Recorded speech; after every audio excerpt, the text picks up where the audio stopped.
Thank you very much, members of the press. Unfortunately, we have a catastrophe here at this Londiani junction market, where a trailer, which has now been established to be registered in Rwanda, with a Rwanda registration, with a Rwandese driver and a tanboy,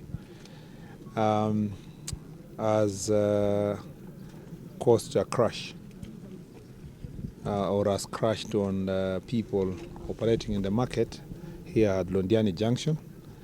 And unfortunately, we have lost 49 people confirmed as we speak, based on the data collected by the rescue team, which is combined of the national government team led by the county commissioner, the police team, the Red Cross, who have done a fantastic job, the medical team from both Nakuru and Kericho, especially Londiani Hospital. And you know, that confirmation of 49 and estimated between 30 and 32 to maybe 35 people could be in hospital. Unfortunately, we know also that some injured people might have gone home. That is the information that is being established at the moment. And the Red Cross team and the medical team around here is on standby to provide medical support to anybody who might have thought that he is in good health or was not injured and went home and may have had injuries that are not established. So the cause of this crash in terms of the vehicle itself has not been established. We are going to carry out thorough investigations. The team of the traffic police is here. Police related to matters crime and investigation are also here. We also have NTSA here. And we are going to combine forces to make sure that all the data relating to this vehicle is going to be analyzed. Remember that this is a transit vehicle. It is assumed that it was going to Rwanda, and so the facts about this vehicle will not only end with the data we collected on our roads, but also we will need support of the neighboring country to give us more information about the status of this vehicle.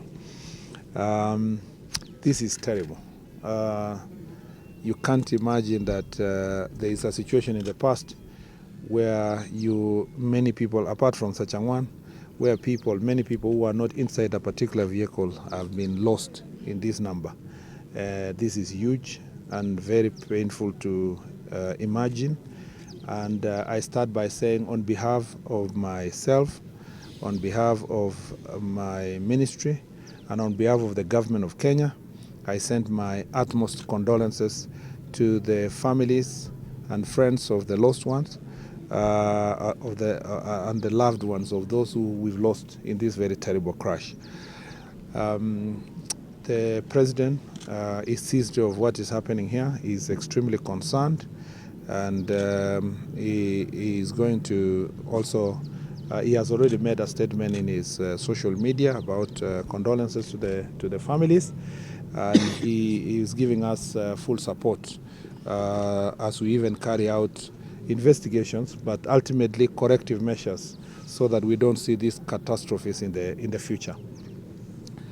As a ministry, recently I announced directives related to road safety, which included retesting of drivers. You know that when I announced these measures, there were a few people who wanted to resist. But we will stand firm as a ministry to make sure that all the drivers are tested, retested, and must be found competent. Our intention is to make sure that ultimately all drivers in the Republic of Kenya or driving in our roads have valid medical certification, so that we don't have situations in the future where I don't know what could have happened in this situation, but we want to make sure that everybody is tested, whether they are medically sound to be able to operate in our roads. Thirdly, the phenomenon of doing business along our roads is Kenyan, and maybe not Kenyan alone, but even if you go to East African countries, people are doing business along the roads. Market stalls, hawking along the road. This is not peculiar to Londiani. This is a problem that you can get it from all the way from Mombasa to Malaba. Studies have been done before, reports have been done before that address this issue, and the thinking is to make sure that the market is removed from the immediate road reserve.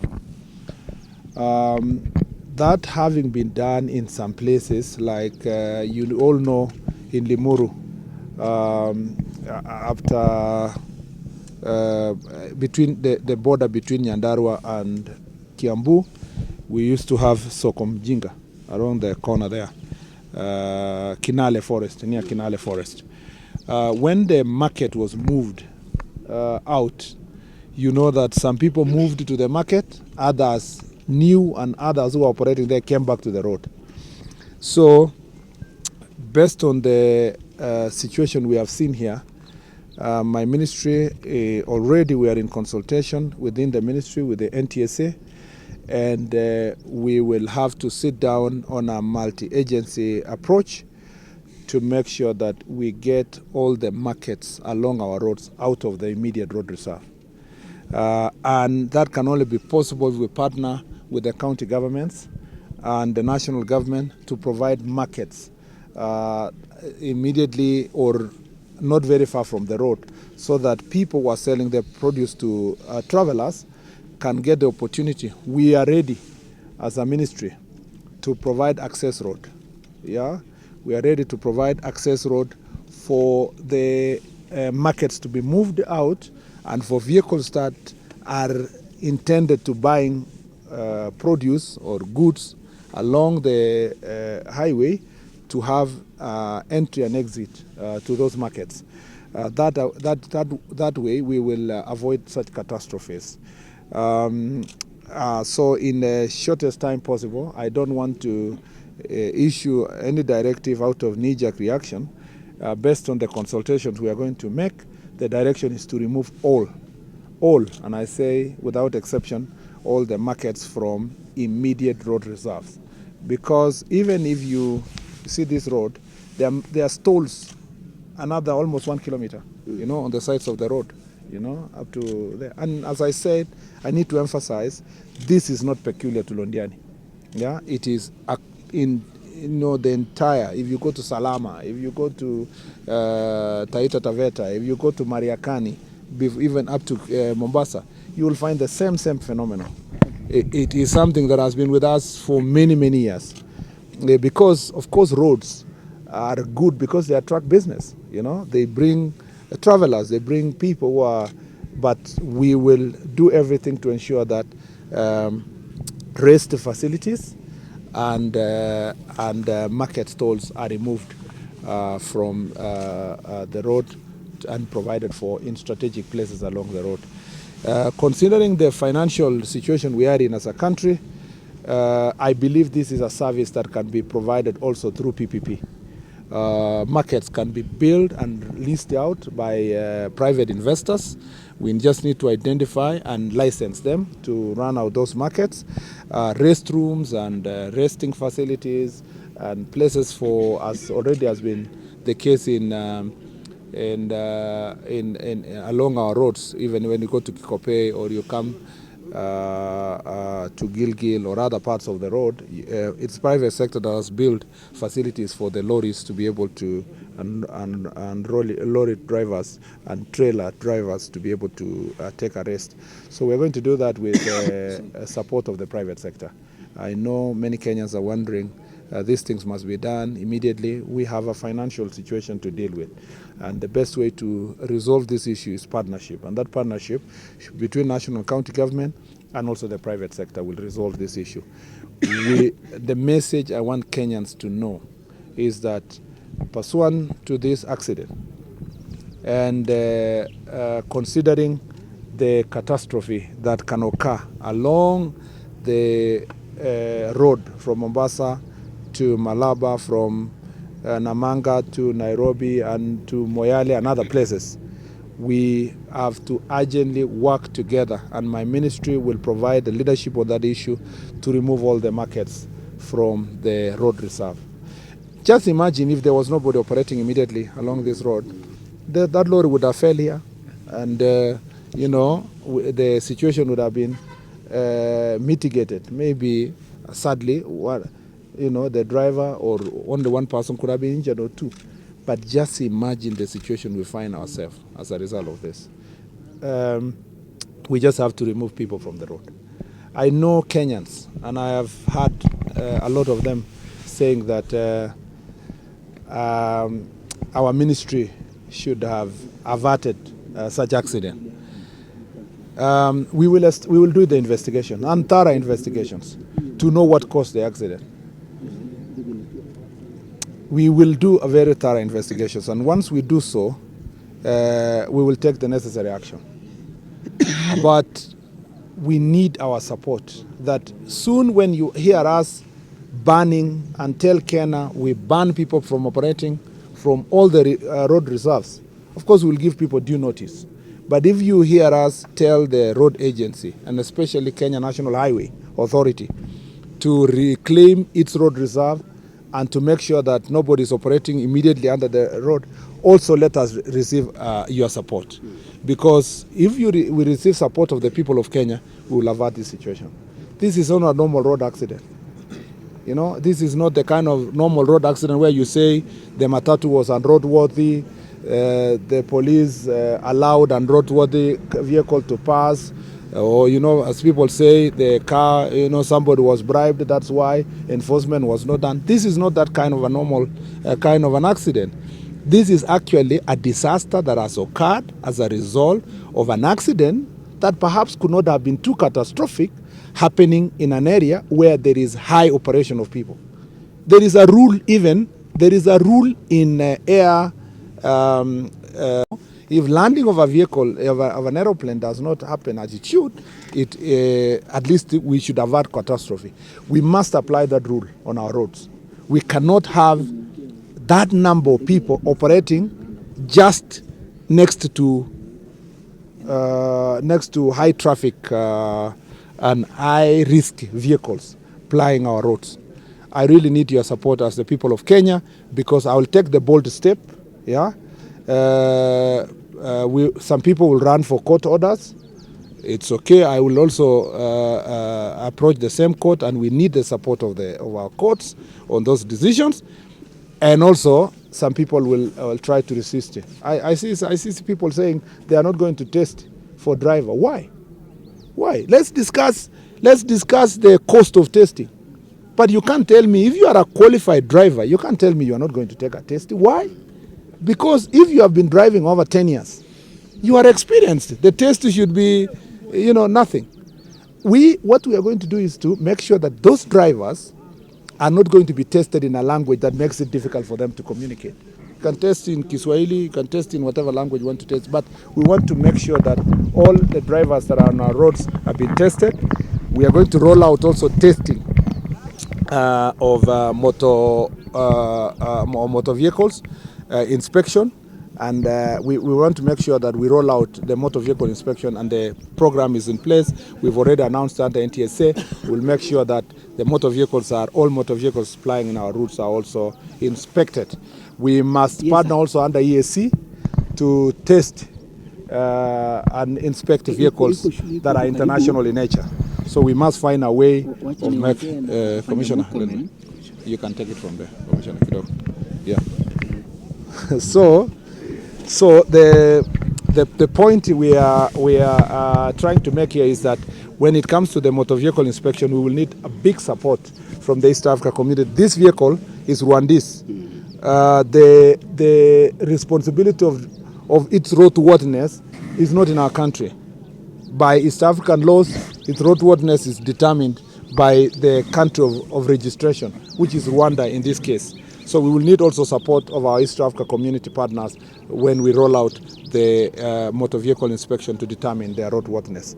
I thank you very much. Unless there's someone who has a question, I appreciate you for your time and thank you for reporting.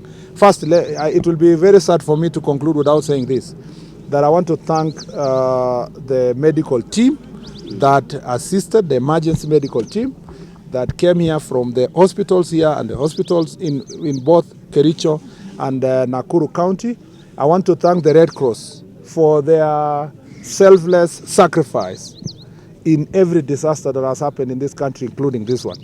I want to thank the national government agencies, the county commissioner, the police, the National Transport Authority, Safety Authority from my ministry, that is NTSA. I want to thank all of you. I want to thank Kenya for their response. I want to thank the governors of both counties. Governor Susan was in continuous consultation with us. And mambo ya, wacha nianze kwanza kusema, barabara yetu ni moja ya barabara nzuri sana kwa nchi ya taifa la Kenya. Shida yenye tuko nayo sio uzuri wa barabara ama quality ya barabara. Ni kwamba tuko na magari mengi na msongamano inaongezeka. Kwa hivyo mpango wetu ni kuhakikisha kwamba ili kuondoa msongamano ya magari, lazima tuhakikishe kwamba tunajenga dual carriage kwa barabara zetu. Kwa sababu pia tunajua kwamba hatuna pesa za kutosha kujenzi, tumeamua ya kwamba tufanye kazi na waegezaji wa kibinafsi, ili kwamba watusaidie kujenga barabara, waweke toll, alafu barabara itengenezwe. Tunaendelea kujadiliana na waegezaji kutoka nchi ya France ambao tumefikia kiwango fulani. Kuna mambo hatujakubaliana bado, na pia kuna waegezaji wengine wamejitambulisha kwamba wangetaka pia wao wakuwe katika kujenga barabara hizi. Ninajua ya kwamba ninawahakikishia Wakenya kwamba mpango yetu ya kudual barabara kutoka Mombasa mpaka Malaba bado inaendelea, na mtasikia habari hivi karibuni vile tutakuwa tumeafikiana na waegezaji ili kwamba barabara zetu siweze zikajengwa. Ile siwezi kubali ni kwamba hatutajenga kwa njia ambayo itawaachia Wakenya deni kubwa ama mzigo ambayo hatutaweza kubeba sisi wenyewe. Ndio unaona kwamba majadiliano hayo, nia yetu ilikuwa ni kuhakikisha kwamba tumekabiliana na pesa ambazo ni nyingi zenye zinaweza kuharibu uchumi wetu. Na pengine niseme tu kwa Kiswahili, ninapeana ujumbe wa pole kwa familia na marafiki ambao walipoteza wapendwa wao kulingana na ajali hii ambayo imefanyika hapa Londiani junction. Pia ningesema kwamba hii ajali ingeepukika kama tungeweza kuondoa soko zote kwa barabara, kwa sababu unajua tuko na soko nyingi sana kutoka barabara kutoka Mombasa mpaka Malaba. Na ninawaomba na Wakenya kwamba tutakapotoa taarifa na policy ambayo itaondoa magari haya kutoka barabara, biashara haya kutoka barabara, ninaomba sana kwamba tusaidiane kushikana mkono kuhakikisha kwamba waegezaji wa kibinafsi wajenge soko kando ya mbali na barabara, na county government watusaidie tukitafuta shamba na waegezaji, na sisi tutahakikisha kwamba wale wamekuwa license watengeneze market tolls kando na barabara, ili tuepuke ajali kama haya ambayo kweli jameni imekuwa ni ajali ambayo imetuumiza sisi wengi sana. Asanteni sana na Mungu wa